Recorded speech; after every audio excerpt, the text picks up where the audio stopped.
Voici Christelle. Elle a 17 ans. Elle est en première pro métier de la mode. Et son truc, c'est les accessoires. Elle, c'est Donia. Elle a 20 ans. Elle est en licence pro compta-gestion. Et sa passion, c'est les mangas. Lui, c'est Ali. Il est en terminale pro commerce. Et à côté, c'est Baptiste qui est en première pro vente. Ils sont potes et tous les deux sont fans de NBA. Christelle a fait le choix d'un bac pro en connaissance de cause.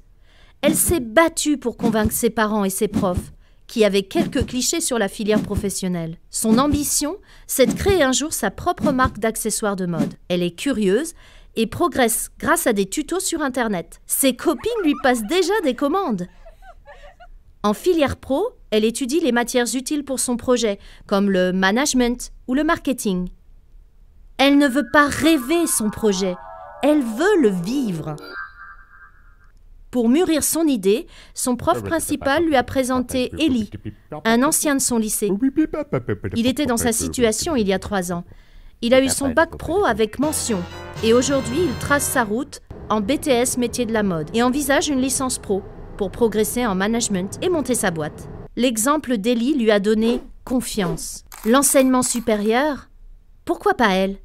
Après un bac pro et un BTS, Donia termine sa licence pro compta-gestion. Elle est bonne élève et l'aura sans problème. Alors autant se relaxer devant un nouveau manga. Et après, elle a l'ambition de passer des concours pour entrer dans une école de commerce. Sauf que son niveau d'anglais n'est pas terrible. Le résultat de la première école tombe. Elle n'est pas admise. À cause de l'anglais. Sa prof d'anglais lui conseille d'être plus curieuse, de s'ouvrir à l'anglais à côté de l'école. Il lui reste du temps avant le prochain concours, alors elle emprunte une méthode d'anglais à la médiathèque de sa ville et la bosse un peu tous les jours. Elle achète des mangas en anglais, au début c'est un peu dur mais on s'y fait vite, et elle reprend confiance. Un dimanche après-midi, en allant jouer sur le terrain de basket en bas de chez eux, Ali et Baptiste voient une affiche qui parle de projet urbain et de démarche participative. Ils sentent qu'un truc cloche. Curieux, ils cherchent sur Internet et découvrent que la ville veut construire une crèche sur leur terrain de basket. Le site de la mairie précise que les habitants ont 3 mois pour donner leur avis sur ce projet. Ils envoient alors un mail pour demander un rendez-vous. C'est l'élu en charge de la vie sportive qui les reçoit. Il leur explique que la ville manque de crèches, que les habitants en réclament. Les 2 amis exposent leurs arguments.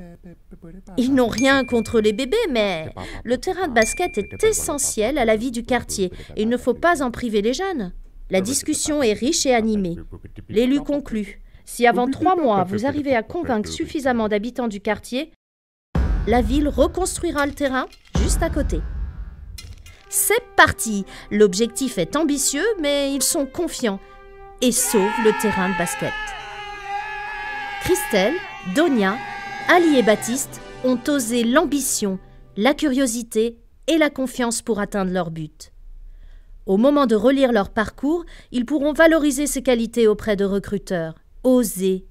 Et si ça marchait pour tous ?